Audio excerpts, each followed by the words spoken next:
The first sound was not the storm, but the knock. 3 hollow raps against the manor door, echoing through empty halls that hadn't welcomed a guest in years. What unsettled Evelyn most was that the storm hadn't even reached its peak yet.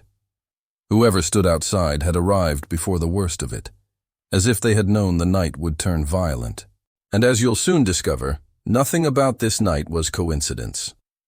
If chilling tales where every answer hides another question keep you hooked, make sure you subscribe. You won't want to miss what comes next. The storm roared across the coastal town, tearing at shutters and flooding cobblestone streets. On the edge of town stood an old manor, its windows glowing faintly, as though daring the night to swallow it.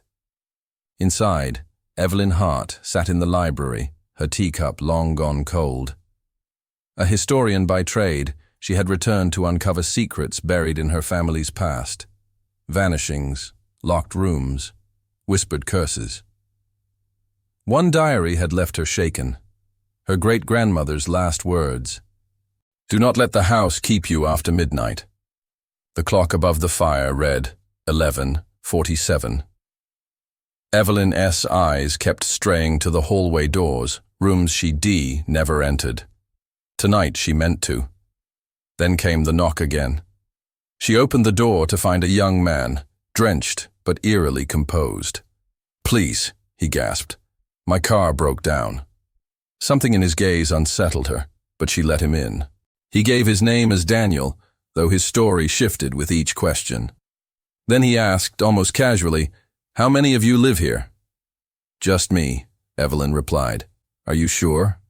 Before she could answer, a flicker by the fire made her freeze. A pale woman in an old-fashioned gown stood among the shadows, then vanished.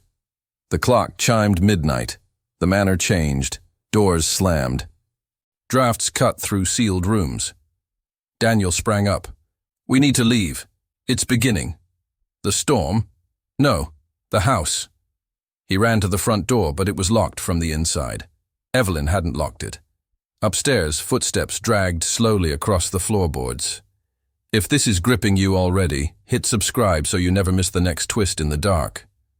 Evelyn lit a lantern. Together they climbed the grand staircase.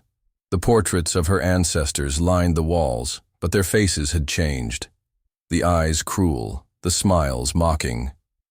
At the end of the hall, one oak door stood open, though she had never touched it. Inside was a bedroom sealed in dust. On the mirror, smeared in grime, were 3 chilling words. "One must stay." Evelyn's lantern flickered. Daniel's voice was tight. "It wants a keeper. Every generation someone is chosen, that's why no one leaves." Her breath caught. "How do you know that?" He looked at her then, and she saw it, her own bloodline in his face. "Because I was born here. I escaped. But when the storm comes, it calls us back." The mirror rippled like water. Dozens of faces pressed against the glass, silent screams, twisted mouths. Evelyn recognized her ancestors. Her great-grandmother whispered from within, "Run." Daniel grabbed her arm. "Only one of us leaves." The house groaned. Floorboards split. Invisible hands dragged Evelyn toward the mirror. She struggled, but Daniel held her back, his eyes filled with grim resolve. For a moment, she thought he would let her go and save himself. Instead, he stepped into the mirror. He was swallowed instantly, his scream echoing before it was cut short. The glass stilled. The faces vanished. The manor fell silent. Shaking, Evelyn crawled to the mirror. It showed only her reflection, until the final flicker revealed something worse. Daniel's eyes were her own. He hadn't been a stranger. He was the other half of her bloodline, split in 2. One to live, one to stay. When she staggered outside, dawn had broken. The storm was gone. The manor loomed dark and still, but Evelyn knew it wasn't finished. Every shadow on the road seemed to follow. Because if Daniel was gone, who truly remained?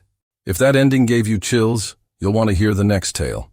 Hit subscribe and join us, because the next mystery may already be waiting for you.